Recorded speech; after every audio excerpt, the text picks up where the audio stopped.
This is a video in clinical medicine from the New England Journal of Medicine.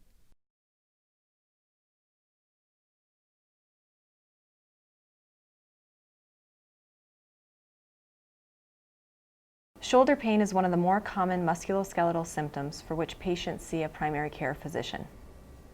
Obtaining a focused history and performing a proper examination of the shoulder facilitates diagnosis and treatment. This video will review the anatomy of the shoulder, common shoulder injuries, and the procedures for obtaining the patient's history and performing a physical examination of the shoulder. A thorough understanding of the anatomy of the shoulder is crucial for a good clinical examination. The major anatomical landmarks of the shoulder include the clavicle, the acromion, the acromioclavicular or AC joint, the humerus, the subacromial space or bursa, the rotator cuff including the supraspinatus, infraspinatus, and teres minor posteriorly on the scapula, and the subscapularis on the anterior aspect of the scapula, the deltoid muscle, and the biceps tendon. Obtain a focused history. Ask the patient when the pain began, what makes the pain better or worse, whether it radiates, and how severe it is.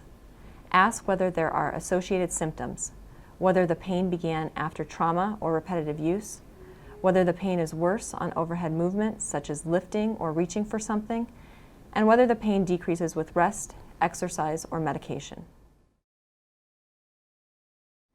Shoulder examination involves inspection, palpation, range of motion, and various special maneuvers. Fully expose the affected shoulder to permit visualization of anterior, posterior, and lateral aspects. Inspect the skin for ecchymosis or for rash and redness, which may suggest cellulitis. The presence of a scar may indicate previous trauma or surgery. Atrophy of the musculature may be the result of a chronic tear of the rotator cuff or of neurologic impairment. Finally, inspect the AC joint. If the clavicle is elevated, there may be an AC sprain, otherwise known as a shoulder separation. Palpate specific anatomical structures of the shoulder. Palpation may help you to identify the affected areas. Begin palpation of the sternoclavicular joint and assess for tenderness, deformity, or increased movement in the affected shoulder as compared with the unaffected shoulder. Continue to palpate from the proximal to the distal clavicle and pay particular attention to the AC joint and AC ligament.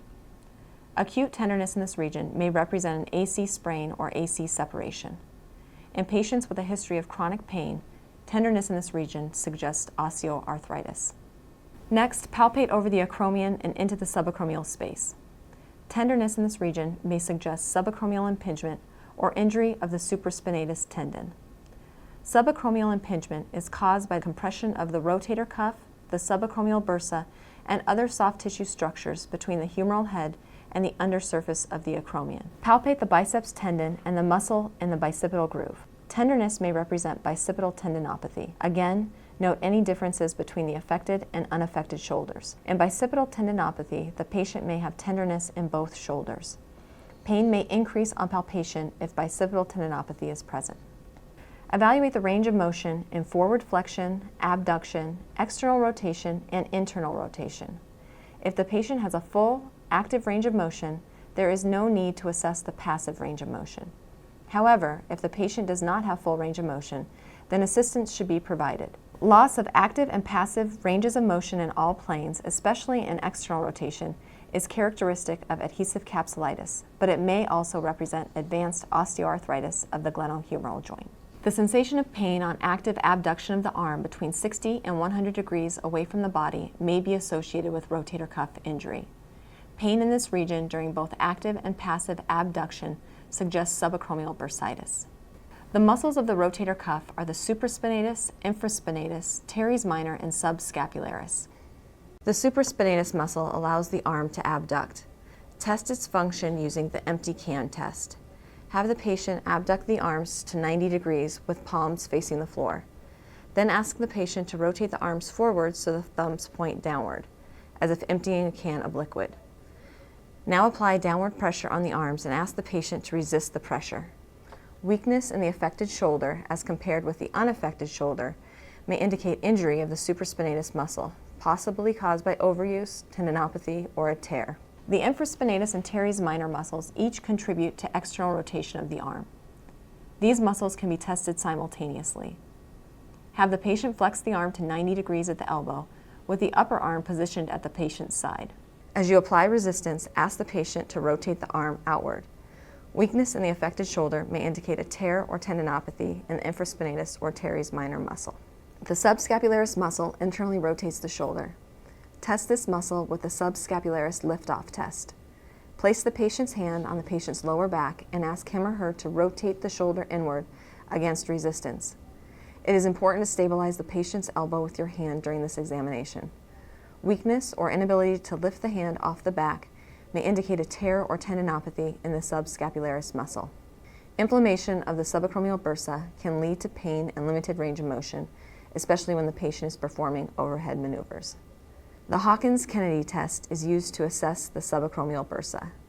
Have the patient flex the elbow to 90 degrees, then elevate the shoulder to a 90-degree forward flex position, then internally rotate the arm. Pain with this maneuver may indicate subacromial impingement. An additional test for subacromial impingement is Neer's test, in which the clinician internally rotates the patient's arm and raises it.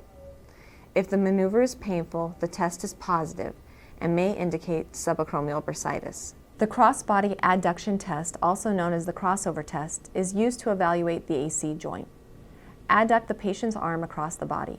Pain in the region of the AC joint may indicate sprain, separation, or osteoarthritis. The biceps muscle supinates and flexes the forearm. Inflammation of the long head of the biceps can cause anterior shoulder pain.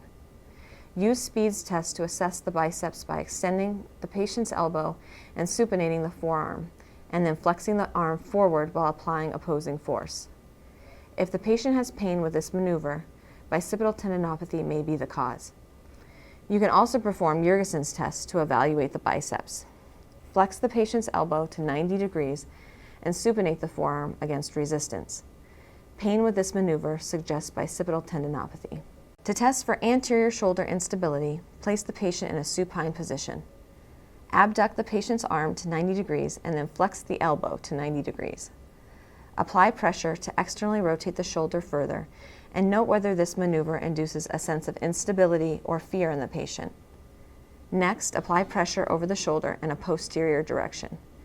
If this force alleviates symptoms, then the relocation test was positive and constitutes another indication of shoulder instability.